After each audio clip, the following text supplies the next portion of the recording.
Welcome to the seventh episode of Oscar Sunday, where we're talking about the seventh Academy Awards, where It Happened One Night destroyed the competition and is the winner of the first Big Five in Oscar history.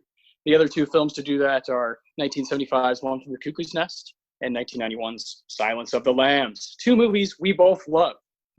We also have found a new love for It Happened One Night. Man, this movie is something that changed the game. It is one of the first big time romantic comedies that really had the screwball whole thing going for it and still won all these Oscars. Yeah. Without further ado, I am Austin Johnson. I'm Connor Eyzaguirre.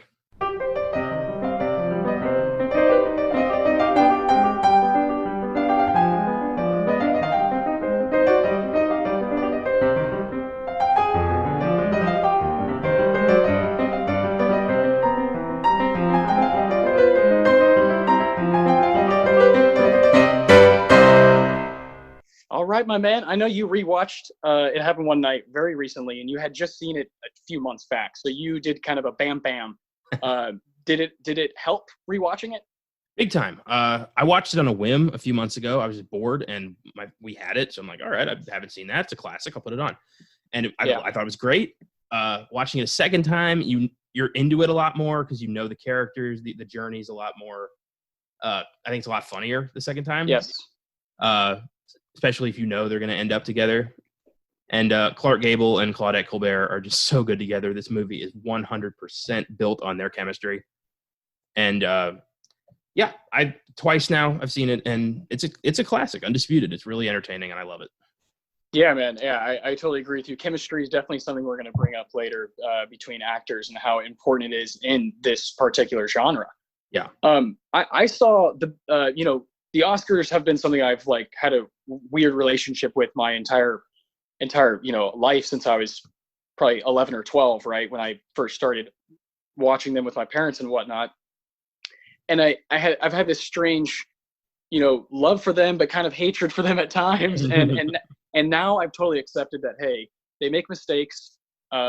There's times where I'm going to be upset. It's okay. But ultimately, they're honoring movies, and I love movies, and so do you, Connor, and that's what we're here to talk about all the time. Mm-hmm. So it Happened One Night is so special because it's the first Big Five. So if you are someone who's looked up any kind of Oscar trivia or history, that's going to pop up. Yes. So I would say 4 or 5 years ago, when I really started diving into Oscar history, was when I saw this movie. And the first time I saw it, I was like, okay, this is good. I'm not very well versed in 30s and 40s cinema, but especially 4 years ago. But this movie is different, and it's so ahead of its time. And when you're watching two performers, just figure it out over an hour and a half, hour and 40 minutes. Just figure it out, and like you said, cause you to believe that the relationship is happening, and you're rooting them on at the same time. It's just it's a win-win situation. This movie, I highly suggest people go watch it, come back, check this episode out, because it's undoubtedly the biggest Oscar movie we've covered so far on the podcast. Well, I love that in the movie, the relationship seems so organic. It's not like they're perfect. I love this person to death. It's, I love her, and I fucking hate it. I love that. He hates that he's in love with her, but he can't help it. Yeah, man. Oh, it's gonna be fun. It's gonna be fun. It's hilarious to watch in 1934 to have that kind of outlook on a relationship is kind of amazing. Yeah, it's incredible. Yeah, 1934. Last week we talked about a movie from 1964. We're just trying to jump all over the place here and bring you all kinds of different history and our own personal takes and what we like and dislike about these movies. This one happens to be one we both enjoy.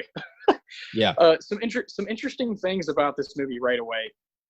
I think one thing that you and I both loved, that we both read, was that Steven Spielberg went ahead and bought Clark Gable's Oscar at an auction for around $700,000. And immediately donated it back to the Academy. And we anticipate, most Oscar fans alike, anticipate that it will be one of the statues that will be at the museum whenever it opens up. Yeah. And that's something that you and I would love to go visit whenever it does open up, and whenever COVID, decides to take a We've been back planning seat to that shit. trip for like 2 years, and now there's a virus. So like, Yeah, man. It wasn't even fucking done. Yeah, no, we really want to visit Quentin Tarantino's New Beverly Cinema. We want to go there and check out some films, and we really want to plan it around seeing this museum as well. Yeah, because we just do. We want to see the Oscar gold, man. You know, it'd be cool to record an episode of Oscar Sunday in LA after going to the Oscar Museum would be unbelievable. Yeah, just talk about the emotions you have when you're looking at history. Yeah, and to know that Steven Spielberg, a guy who just kind of represents so many great things about film, right? His creativity, his tenacity to keep coming out with movies no matter what, nonstop, and raise the bar constantly. For a guy to do that, buy that old ass Oscar from the 7th Academy Awards and donate right back, it just speaks volumes to there are good things in the film community, right? As snarky as it is, and as harsh, and how there's all these ridiculous predators, there are good people, and Steven Spielberg's one of them. And I love that. I love that about him, that he did that. It's so cool. Yeah, he could have easily just kept that in his private collection, but no, he felt it was an important piece of cinematic history, and it belonged with the Academy. And I wonder is that how it works? Like when an actor dies, if it's not like specified in the will, doesn't the Oscar automatically go back to the Academy? I would assume. I would hope, but I read that I'm not sure. But I don't know if that's true. I hope so too. I mean, that'd be awesome.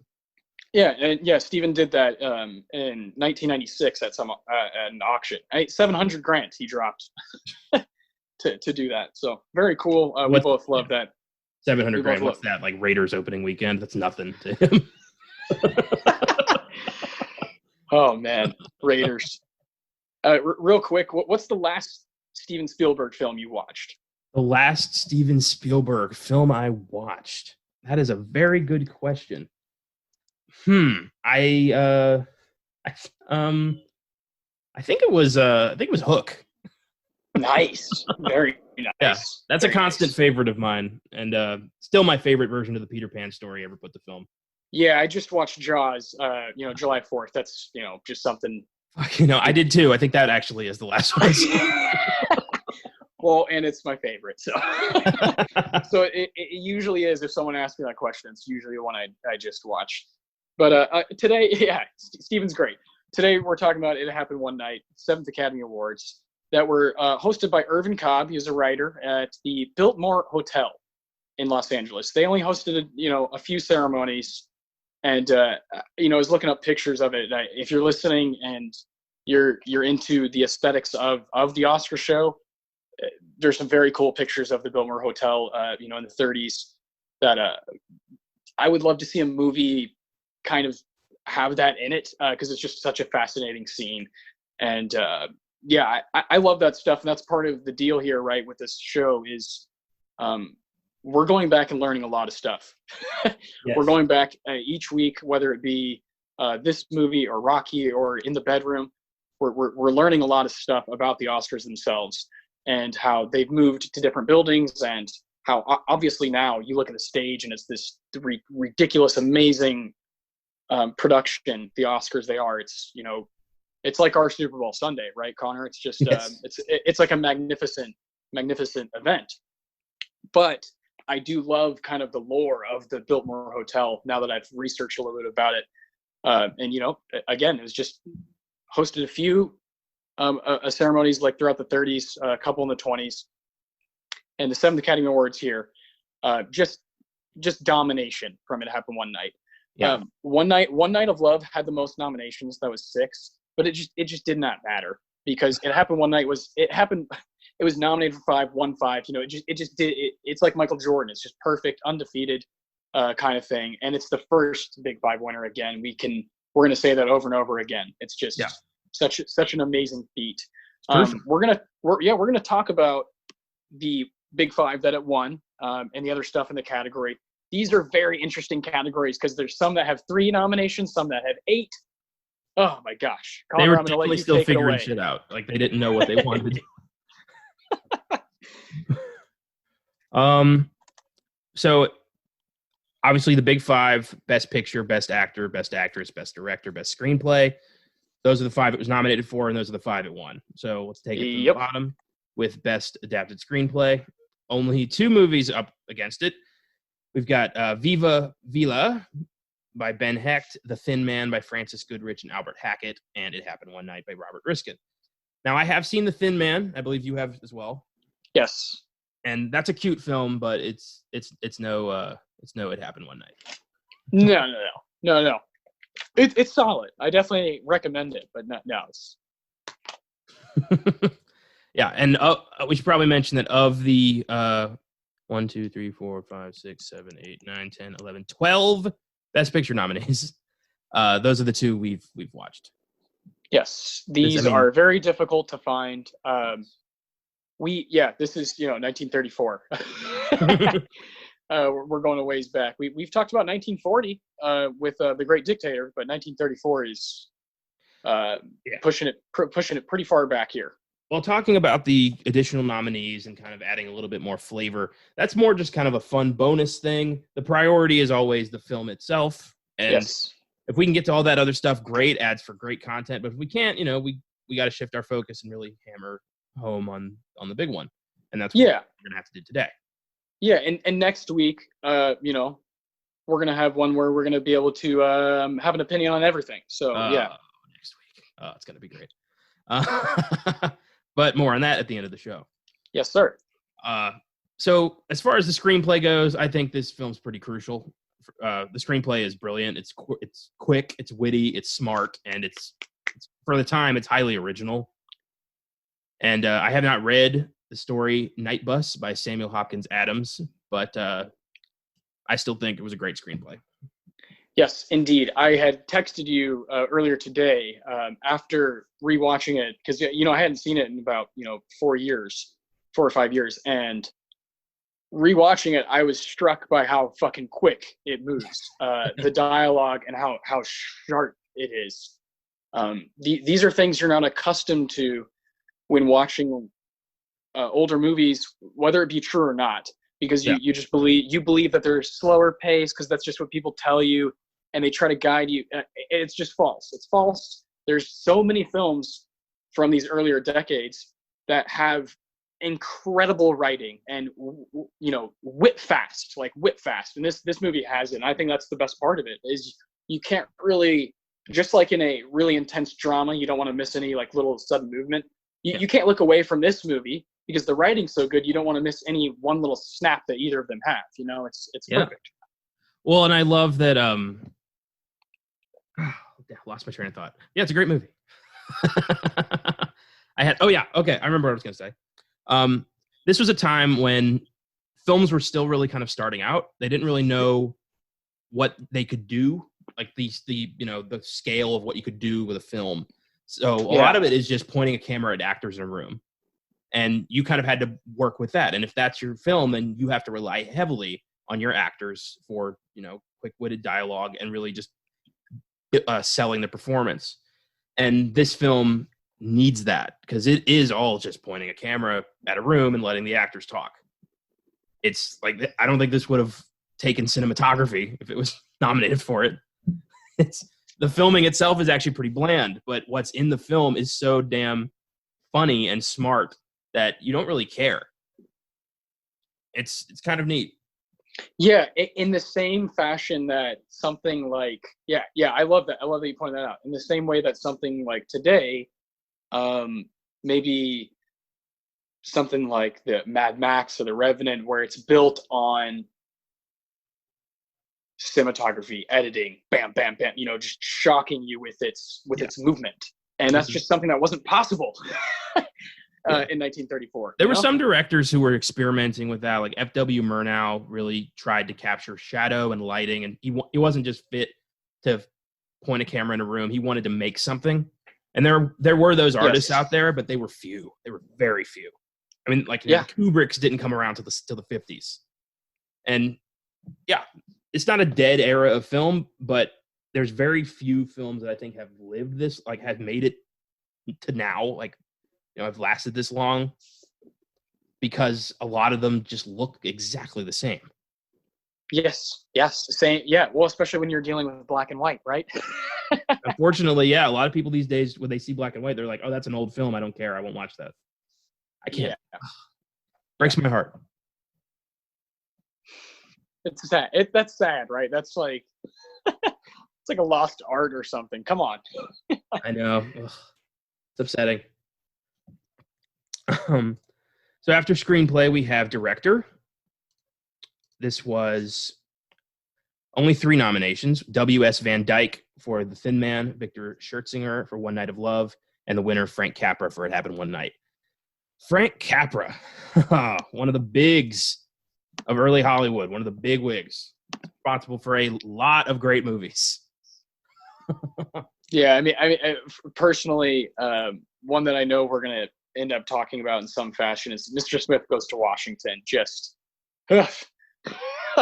this guy, yeah, he's awesome. I can't wait to get into more of his shit. 3-time Oscar winner for It Happened One Night, Mr. Deeds Goes to Town, and You Can't Take It With You. He's also responsible for It's a Wonderful Life, one of the most popular Christmas movies of all time. Yes. Yeah, he's an artist, straight up. And I can't wait to do It's a Wonderful Life. That's such a beautiful movie. Yeah, well, here you were just saying how there's like very few. Here's one of them.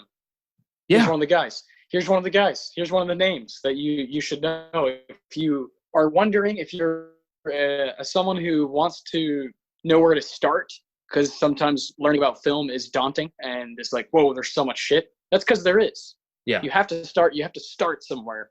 And Frank Capra is a great place to start if you want to hone in on a director and watch his career. He's got a great filmography. You can't go wrong with him. You can't. You really can't. And I just want to point out that you may experience some technical difficulties on this episode. Why is that? Well, I am currently in Nags Head, North Carolina, on a surprise family trip. We are staying safe. We're not flaunting around like idiots. And so the stretched quite a bit thin. My internet connection is not the strongest. I'm working with what I got. So if there is some weird dialogue pauses and stretches, that's why. I'm gonna edit this the best I can, but I'm not a wizard. No promises. You know who is a wizard? Frank Capra. Frank Capra is a wizard, and he did some beautiful movie magic with It Happened One Night. And that takes us to Best Actress, where we have Norma Shearer for The Barretts of Wimpole Street, Grace Moore for One Night of Love, Betty Davis for Of Human Bondage, and apparently that was a write-in, not an official nomination. Apparently you can do that, or you could do that. And the winner was Claudette Colbert for It Happened One Night. Yes. Who I can't believe that. They could just write in like, I think this person should get it. That's fucking awesome. I wish we still had that. Maybe we do still have that, but nobody knows about it. We should do write-ins for next year's Oscars. IOU. You might want to hold on to that one. 175,000. God, Dumb and Dumber. Probably not going to pop up on Oscar Sunday. No, but jury's still out on Filmgazm. Maybe one day. Oh, there you go. Comedy is the hardest genre to get to on both these podcasts because they rarely fall under the genre film category, and most of them don't get any Oscar nominations. So, unless we start a third podcast, I don't know what to do. I haven't seen those other movies, but I think Claudette Colbert is fantastic in this movie. She's just likable enough for the movie to work, because she was just a straight up spoiled heiress we didn't like. It wouldn't work. You need her to be likable on some level. And I think she pulls it off quite nicely. Oh, 100%.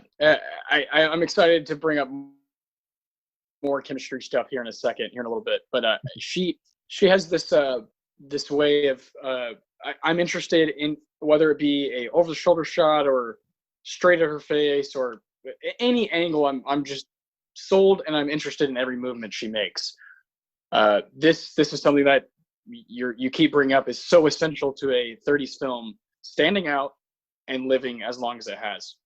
Yeah, absolutely. And her chemistry with Gable kept this alive, up to now, 70 something years later. And Best Actor, of course, William Powell for The Thin Man, Frank Morgan for The Affairs of Cellini, and the winner, Clark Gable for It Happened One Night. Clark Gable, another hugely recognizable name from the 1930s. And yeah, he's fantastic in this. This is, I think, to date, the only film of his I've seen. And I got to work on that. Hey, man, we'll get there. Yeah, don't worry. This was his only Oscar win. He was nominated also for Mutiny on the Bounty and Gone with the Wind. I have Mutiny on the Bounty. You got, yeah. We'll either do that on the show or I'll just let you borrow it. There's so many different versions of that story. I have to see at least one of them. I have the two like most famous ones. And then Claudette Colbert was also nominated for Private Worlds and Since You Went Away, but this was her only Oscar win as well. And she made it all the way to 92 years old. She died in 1996. Right on. Gable, not so lucky. He regrettably clocked out a little early. We lost Gable in 1960 at age 59. Oh, yeah. I mean, yeah, he missed the whole – he could have had a whole another 20 years of, being an older guy in movies, right? Sucks. Coronary thrombosis.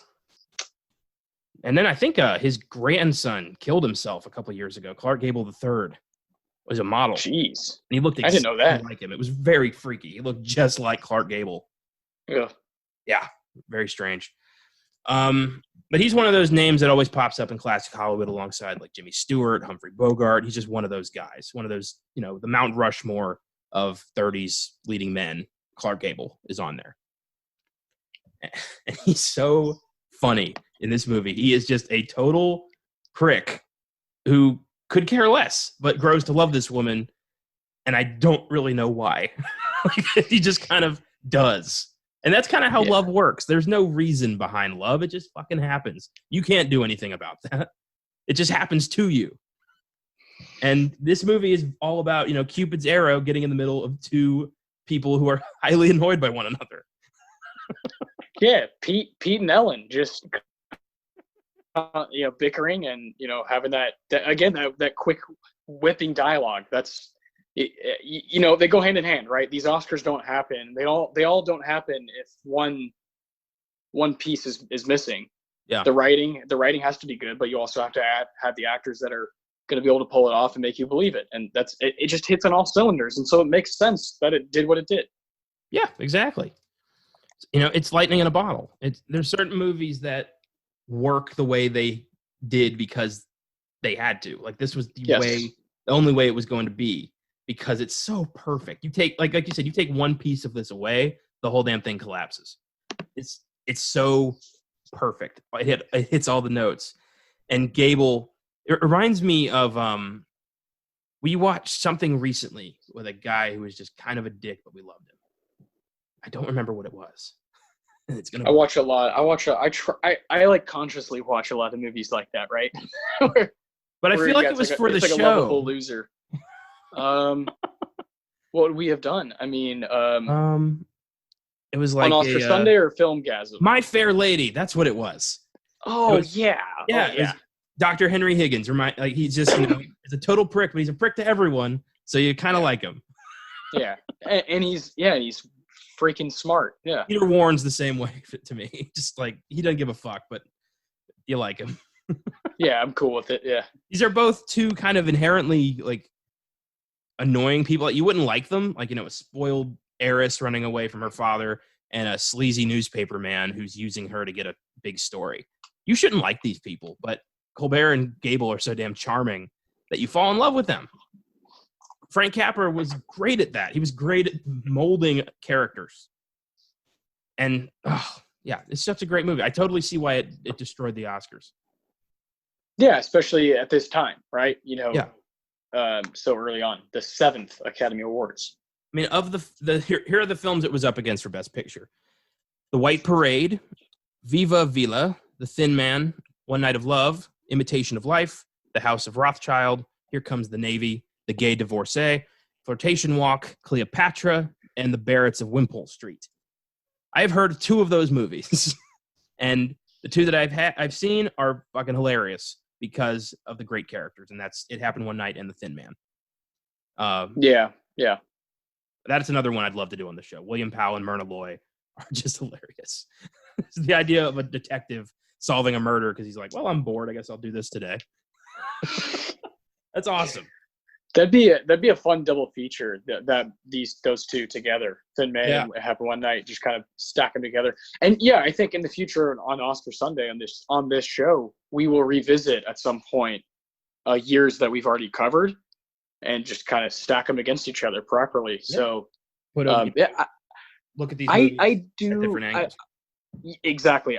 I've read some about One Night of Love because it got 6 nominations this year, but I don't know much about it. I'd like to see it, but I don't know, man. I'm open to seeing anything. I know you are too.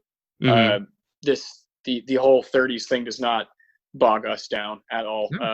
It's interesting. Point, I'm looking at a lot of these. Claudette Colbert is in a lot of these films. Well, yeah, she was working all the time. Yeah, it's those times where they just had, there were like 15 to 20 different actors per studio, and they just gave them different, backlot locations. Said, all right, you're filming this today at 5, and then you're filming this at 7, and then you're filming this at 9, and then that's just how it worked back then. It was all about getting work. Well, yeah, I mean, Clark was in over 60 movies, and he didn't even live till 60 years old, so. That's too many movies to be in that time. Yeah. I would like to see Claudette Colbert's Cleopatra. I mean, it's directed by Cecil B. DeMille. So, I mean, maybe there's got to be something to that. Yeah. Interesting. But yeah, like we said, It Happened One Night was the one that took it. And I think it deserved it. I think it's a great movie. I think I can't speak for the rest of these, regrettably. But yeah, It Happened One Night has my vote. Yeah. As far as it winning the Big Five, I definitely approve, but I would definitely like to check out what I can, and we will over time. That's just something we're going to do. Do you have any favorite rom-coms of all time? Rom-coms are a tricky genre for me because I think a lot of them are shit. A lot of them are formulaic, and I don't like them. You need the chemistry. You need the chemistry, and there are a few films that have that. Some of my personal favorites that do have that. The Wedding Singer with Adam Sandler and Drew Barrymore. I think that movie's hilarious, and they're just really good. They're so cute together. Midnight in Paris, I think, is a very smart and cool film. Yes. Owen Wilson and Marion Cotillard, along with a whole bunch of other people, like Adrian Brody as Salvador Dali, just rhinoceros. Yeah, like that whole thing is so funny. And then I really like Chasing Amy with Ben Affleck and Joey Lauren Adams, because that's such an unconventional rom-com, but I also think it's Kevin Smith's most honest film, and just very heartbreaking in a way. And yeah, those are my favorites. I don't watch it. Yeah. No, it's a fascinating subgenre. It's constantly battling with what it is exactly and where it belongs. I think as of late, I think the best one of the past few years is The Big Sick, directed by Michael Showalter and that's because Kumail and Zoe Kazan have this wonderful chemistry, and you believe in those moments. When you're watching a romantic comedy, you want to relate a little bit, and you also want to kind of be jealous in a way. You kind of I don't have this life or whatever. They may have something to do with the setting, with the characters themselves, but I like a good movie that takes place in New York City. When Harry Met Sally is a fun one that's just got some really good dialogue, and the setting's really cool and kind of makes itself a character. Yeah. I don't know, man. I think it is a very kind of confusing genre that doesn't know. You can look up on IMDb, and Marriage Story has romance, comedy, drama, and it's okay, well, really? I don't know about that. I don't know if we can call that, but it's is that what it's become in 2019? Is that's what romantic comedies, is that where they live? I hope not. I don't want it to be. Yeah, that's rough. yeah, exactly. I think The Lovebirds just came out on Netflix recently. That was all right. Kumail and Eyzaguirre are good together.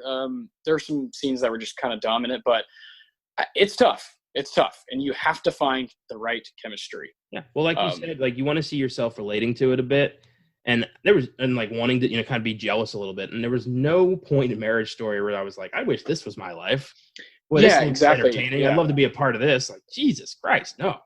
Yeah, I was looking up before we recorded. I was looking on IMDb and searching what are the like highest rated movies on there that are romantic comedies.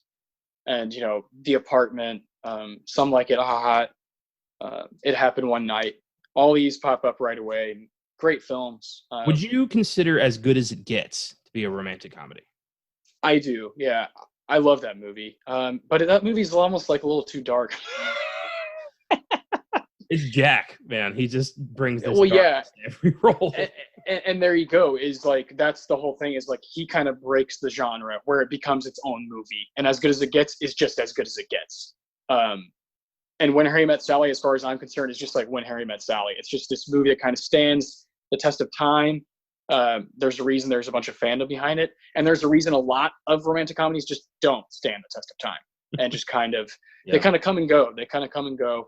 I personally wish there were more like better efforts in the genre. I just don't think there's that many that are clear with what they want to say.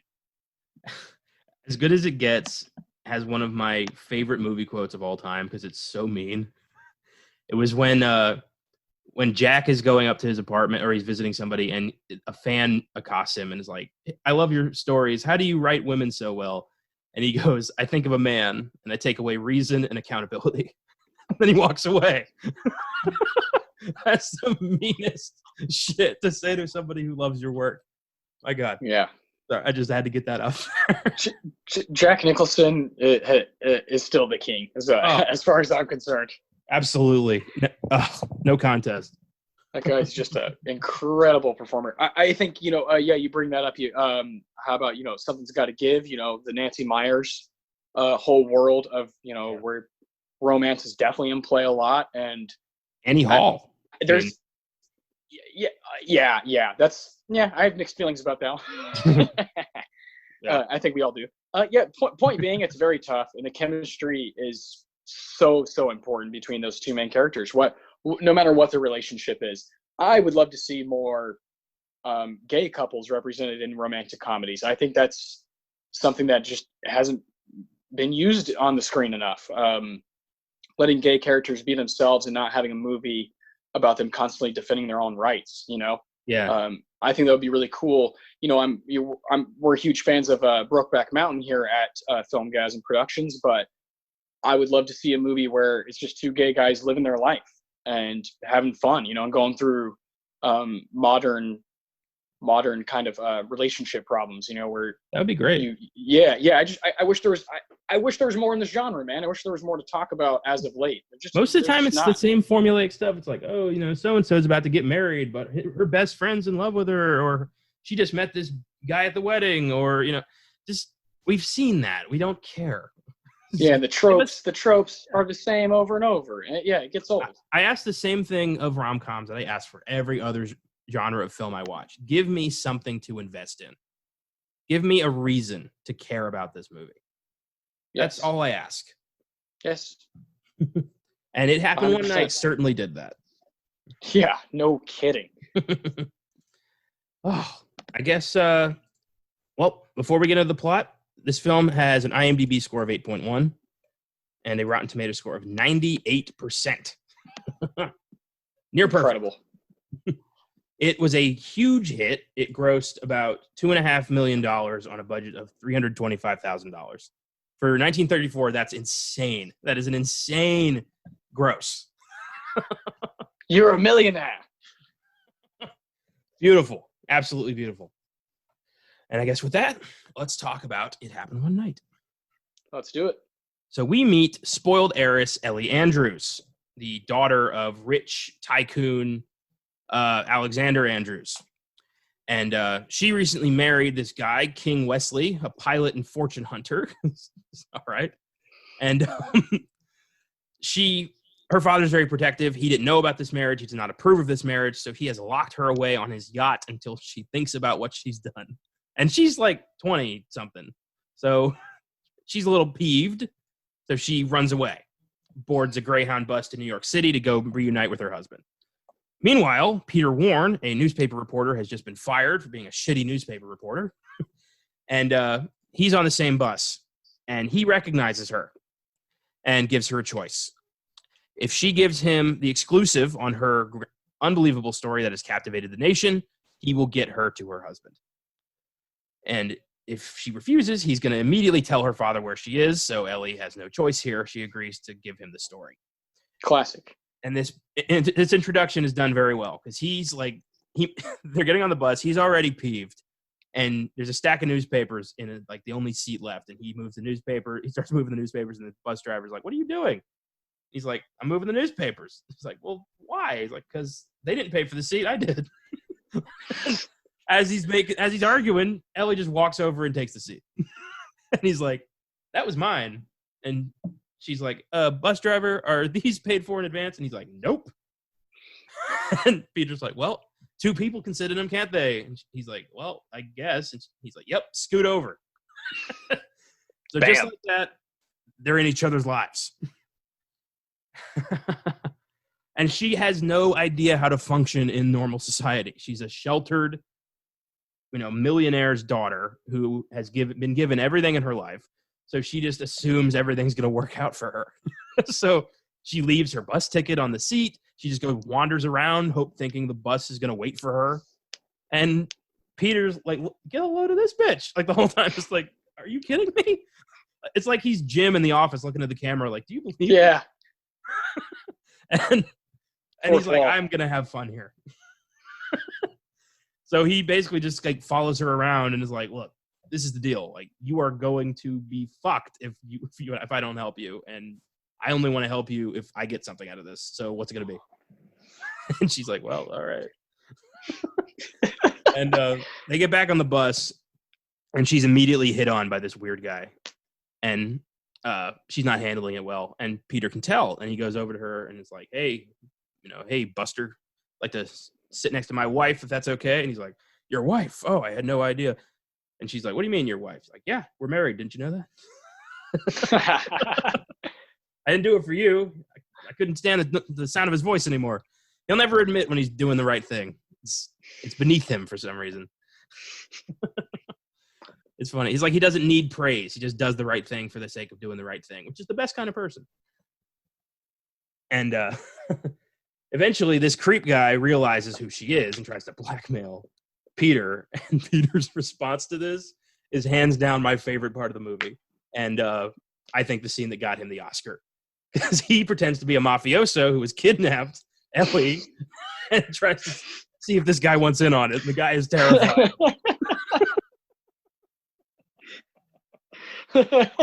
He's like, "You got a gun?" It's like, "No." Clark's like, "Well, no problem. I packed a couple machine guns. I'll get you hooked up. We'll take care of this whole rabble ourselves. I'll get to the big guy. I'll tell him you want in." The guy's like, No. I don't want in. What are you talking about? No. Get me out of this. I have a wife and kids." Which is interesting because he was hitting on Ellie a bit ago. Yes. Yeah. How convenient. Oh, it's brilliant. It's still so funny. And when this stuff is used, like, time and time again, these kind of little tropes that he's doing these things that he knows she's going to be impressed by them, right? When he kind of shows his chest and it's like, I'll be in command of the situation. I'll show some confidence here. He's a fucking peacock, man. He's a fucking peacock, and it is such a blast to watch. Yeah. Well, now they know that the bus isn't safe because she's been recognized. So Peter and Ellie just start walking through the fields, and I don't know how the hell Peter knows where he's going. And they go to prior to that, my mistake was the Walls of Jericho scene at the motel, which was great. And that's where they make the agreement. And Peter puts up this clothesline with a blanket on it and says, "These are the walls of Jericho. They shall not fall. Like, we're not together. I have no interest in you. You have no interest in me. Let's keep it that way." And she's upset and kind of sad because she's like, "This is not what I imagined my trip to New York was going to be like." The next day, there's these private investigators walking around who were hired by her father. And Peter's quick thinking is the scene that I think got Claudette Colbert the Oscar. And it's when they walk in to see Peter verbally abusing his fake wife. And she just improvises like with him, once a plumber's daughter, always a plumber's daughter. And she's like, I am not, just sobbing. And they're like uncomfortable, like, look, we're sorry. We didn't mean to get in the middle of this. It's brilliant. As soon as they leave, they're both like, you were brilliant. Oh my God. It's their first bonding moment. Yeah, well, yeah. And to a man who's trying to like get away with something, what's better than a woman having like, having your Bonnie where you can like, hey, you play along with this, we can both get away together, And so when he sees that, yeah, it's definitely their first like, all right, we can. They both realize what the other is capable of, and like how, I think at some deep level, they're both the same kind of like slightly sarcastic person who loves to fuck with other people. Yeah. And that kind of couple stays together. Yeah. More than any other couple in life and in movies. The couple who fucks with other people together stays together. Not literally, but figuratively. Literally, those relationships don't make it usually.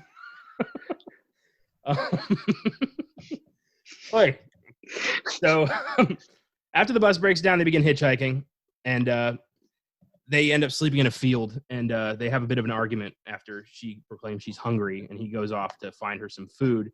And she, not knowing he's gone, starts being like, I don't need you. Like, you can just take off. I don't need you at all. She turns around and he's gone, and she starts freaking out. Like, where did you go? He comes back with carrots, and she's like, well, I don't want him anymore. I was scared. It scared the hunger out of me. And he's like, are you kidding me? It just goes to sleep. The next day, they try to hitchhike, and Peter shows off his impeccable hitchhiking prowess and doesn't land a single car. It's just a whole parade of cars completely passing by. He's just trying anything, and by the end of it.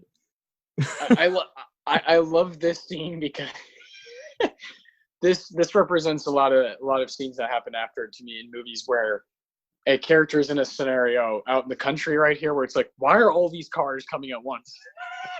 And none of them are nice enough to stop. And it reminded me kind of like Seinfeld, where it's just these situations where you're like, really, right now is when. or one of my favorite comedy moments is in Office Space, when at the beginning you're in traffic and you move over to the left lane, and that's the one that stops and that one starts moving. That kind of stuff, that's just like, what? I love that. And to see that happening here so early, and you have Clark just wave them on by, it looks like it's hilarious. In Office Space, one of my favorite bits at the beginning is when Michael Bolton's like listening to hardcore Ghetto Boys rap, and he's like singing along, and then the black dude walks past him and he turns it down and locks the door. It's so fucked up, but that tells you everything you need to know about him right there. Michael Bolton. Why should I change my name? He's the one who sucks. What's your favorite song? Oh, I just love the whole catalog.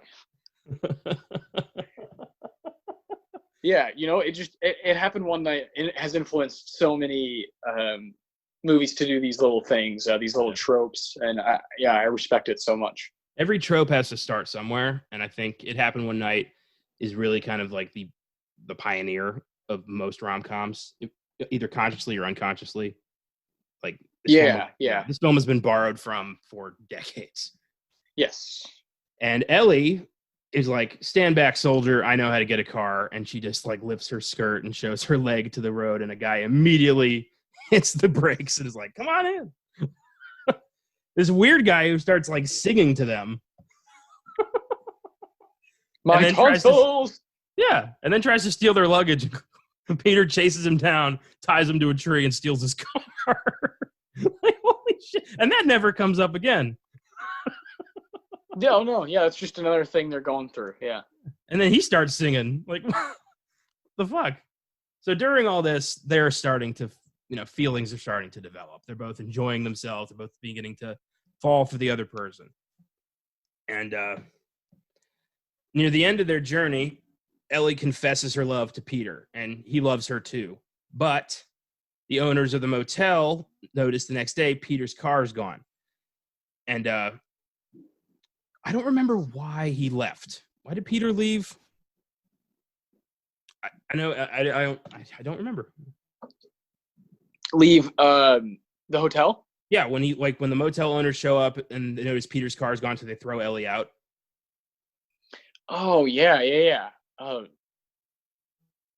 Did he that go to just talk happen? to her father? There had to be a reasoning for that. There's no way that just happened. He went to the newspaper to say like, "Hey, I got a hell of a story. She's gonna marry me instead." Yeah, that's what happened. Okay, sorry. I'm going down to the papers. Yeah, and that motel, like, they're both just like, well, the car's gone, so obviously they fucked off. So better go throw out that defenseless woman. They don't even ask any questions. They're just like, get out. That's so mean. And Ellie's devastated. She thinks Peter left her. And so she's just like, fuck, well, it's over. So she goes and calls her father, tells him where she is. And the father's like, all right, you can marry King Wesley. Just don't run out on me again like that. And yeah, Peter obtained money from the editor to marry Ellie, but he misses her on the road. And Ellie doesn't want to be with Wesley, but she believes that Peter has betrayed her for the reward money and she just marries Wesley out of spite. But on the wedding day, she reveals to her father the whole story, and her father is surprisingly very moved by this and is like, do you love him? And she's like, I don't know. And so he finds Peter and offers him the reward money, but Peter only wants like $39, what he spent on her to get her here. You know what it reminded me? This got ripped and put into Spaceballs. Yes. There you go. See, everything comes from somewhere. Who'd have thought? And Andrews is like, yeah, I give you $39. That's a steal, because the reward money was like $100,000 or something. And as they're walking to the altar, Dad tells Ellie, like, yeah, he didn't take the reward money. And before that, Andrews asked Peter, like, do you love her? And he's like, anybody who loves your daughter needs to have their head examined. And he's like, that's an evasion. Do you love my daughter? And eventually he's like, yeah, but don't hold it against me. Oh, it's awesome. Just how angry he's like, yes, I love her. God damn it. All right, I have a hard time admitting it to myself. Just don't make me say it. Oh, man. Wesley shows up for the wedding in a fucking, like, mini helicopter. And at the ceremony, Andrews tells her daughter, like, yeah, Peter didn't want the money and he loves you. And the car is waiting in the back if you want to change your mind. Like, damn. And right when the priest asks her, like, do you take this man? She bolts. And everyone's like, oh. And later on, Dad just buys King off. Just like, if you shut up about this, here's $100,000. Yeah. All right, fine. Sounds good. Yeah. Oh. So she drives away, and a few days later, Andrews is working at his desk. That's when Wesley tells him, I won't contest the annulment if you pay me off. And his assistant brings him a telegram that says, what's holding up the annulment, you slowpoke? The walls of Jericho are toppling. And it's Peter saying, like, is that divorce gone through? We want to consummate this thing. And Andrews is like, let him fall.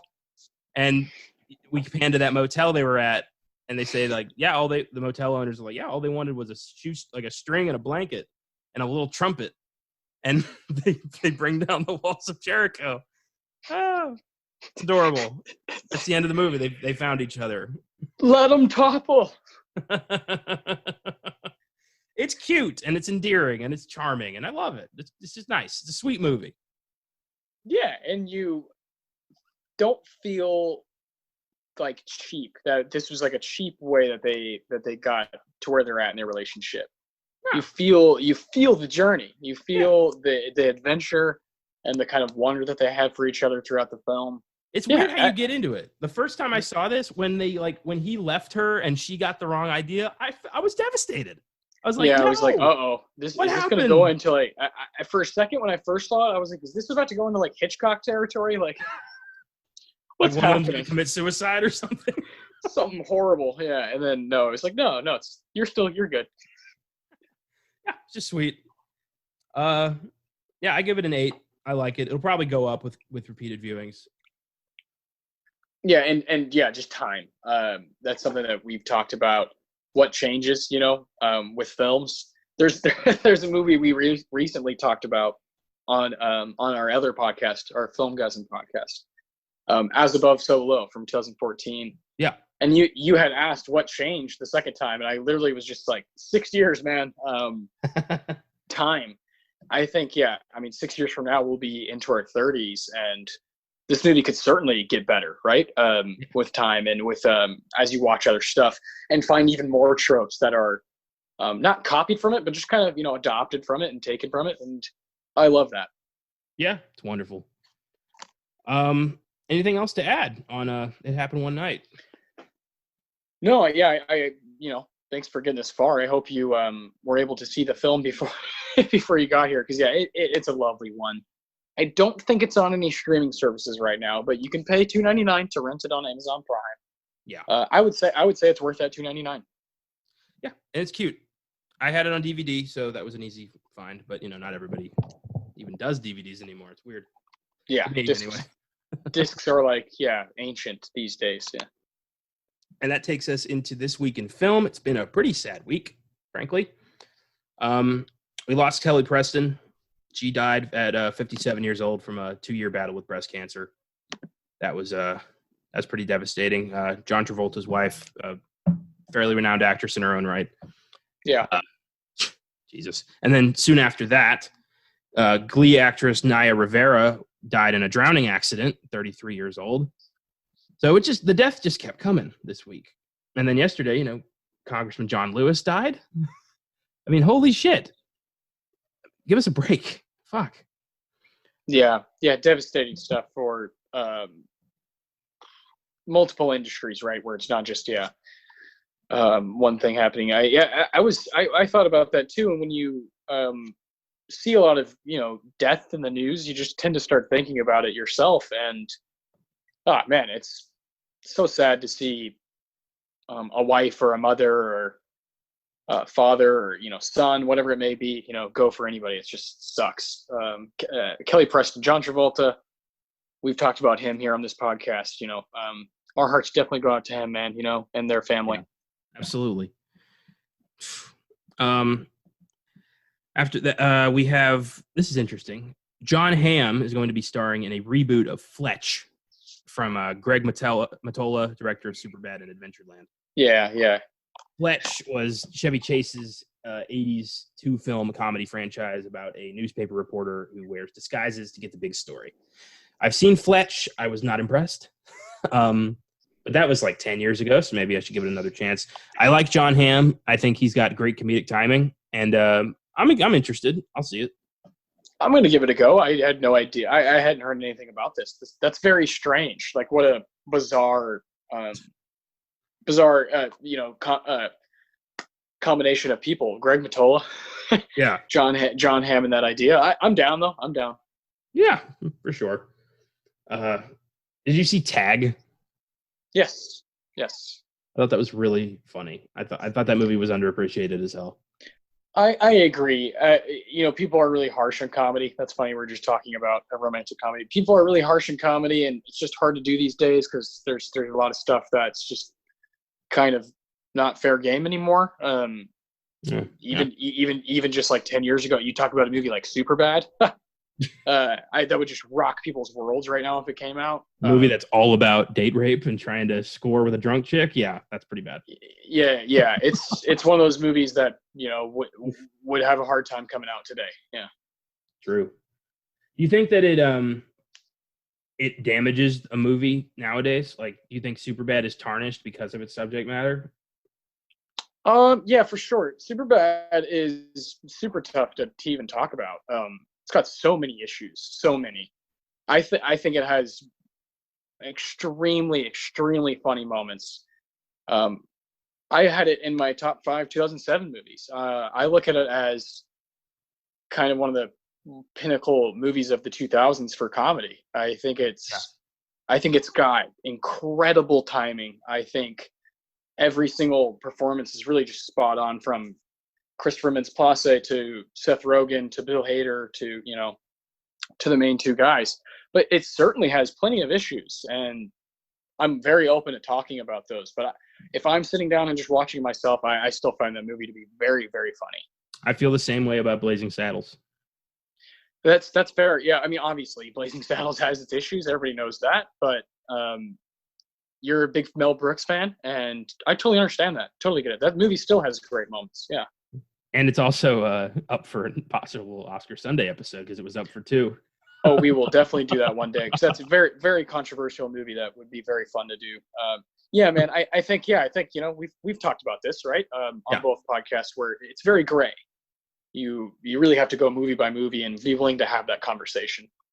Yeah, it's a conversation that will frankly never stop because there's always going to be something that we open our eyes about culturally. Yes, and there's going to be new films that are put under scrutiny every year, and we're just gonna have to deal. We're just gonna have to deal with that. There's no other workaround. We're just gonna have to accept it and work past it. Keep moving. Yeah, keep it moving.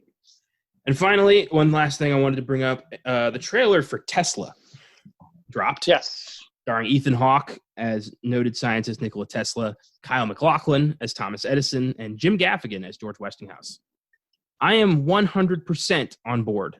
I didn't know I needed this, but holy shit, does it look entertaining. Yeah, I am more than all the way in. This is one of those movies where you see the casting and you're like, oh. Yeah. No, yeah. I mean, Ethan Hawke, come on.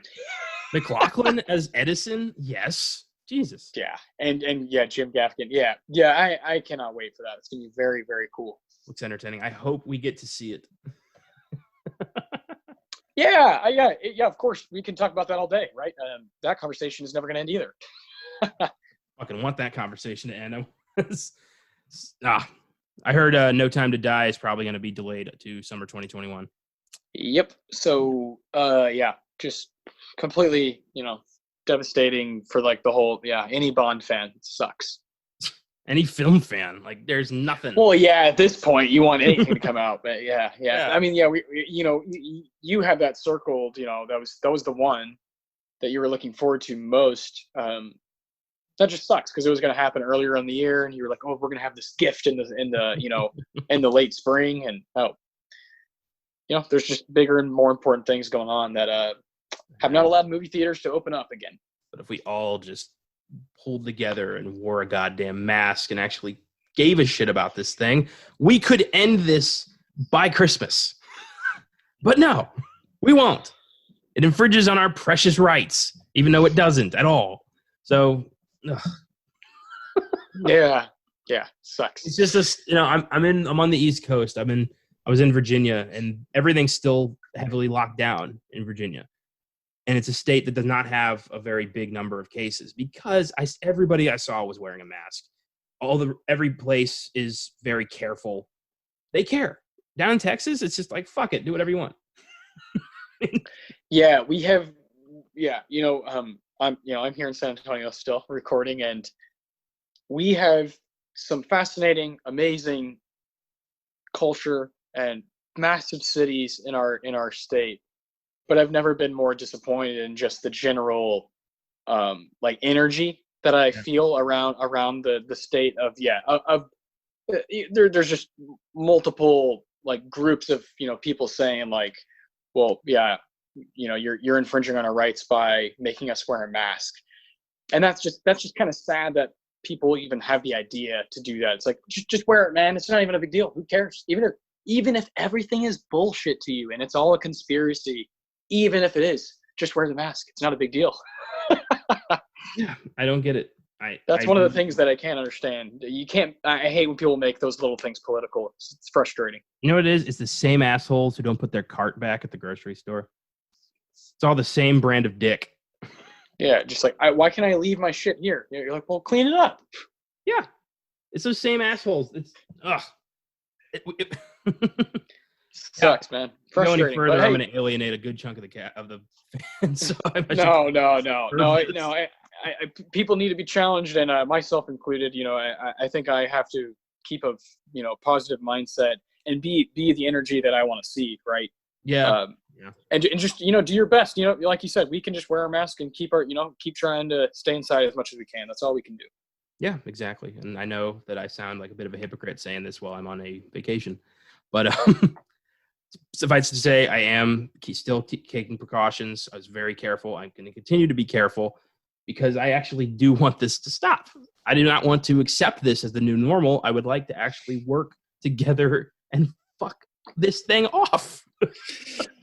Like the rest of the world. Yeah. So here's hoping. Christ, I mean, maybe, every state and federal government leader in America will be visited by 3 ghosts tonight. Maybe. That would be nice. But I'm not holding my breath. Yeah.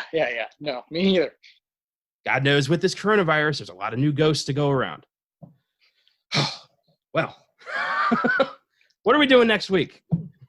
Oh, next week. Yeah, we teased it earlier. It's one that we feel both very strongly about. It was a film that appeared in both of our top 10 movies of the past decade episode on our Filmgazm podcast. We did that sometime, I want to say, last December, January, somewhere in there. I had a blast with that one because we got to count down 10 movies we both love from the past decade. And this one popped up on there from 2014. Whiplash, directed by Damien Chazelle, starring Miles Teller, J.K. Simmons. Oh my goodness, an absolute masterpiece. A film I think about nonstop. I've recently read articles that are kind of deteriorating it, and it just makes me like it more. Why? Because it's a film that glorifies bullying or some shit? No. We'll get into that next week. No, nothing like that. It's all about the music. And I can't wait to talk about this movie, man. It is one of those ones that makes me want to live. When I see the opening credit, the opening title card, and I see Miles Teller walking down the alleyway, I immediately want to do something with my life. And that is so cool that a movie can do that. It inspires me to go write something, go read something, go run, go do this, go do that. Whiplash has that power, and it's next week's topic, and I can't wait. Oh, it's going to be fantastic. And also, if you want your horror movie fix, this Wednesday on Filmgazm, we will be doing The Guest from 2014. Netflix. Yeah, Netflix. Dan Stevens as a creepy soldier. So, going to be a good one. Is Whiplash on anything right now? I don't think so. No, I don't think it is either. I remember it made like a long run on HBO, but I don't think it's on there anymore. Yeah, but this is one that's recent, right? It's 2014, so you can find it. Yeah, and next week's going to be so much fun because we know all of the films that were nominated. Yes. We've seen them all. Multiple times, so we'll be able to draw from a big bucket of source material this time. Yeah, not only do we have Damien Chazelle's Whiplash, but we have, Wes Anderson. We got, The Birdman coming out. We got all these awesome directors, and I can't wait, man. It's going to be fun. It's going to be fantastic. And until then, if you meet the one, she might annoy the fuck out of you for a while, but, hang in there. Yeah, keep working. Yeah. See you next Sunday.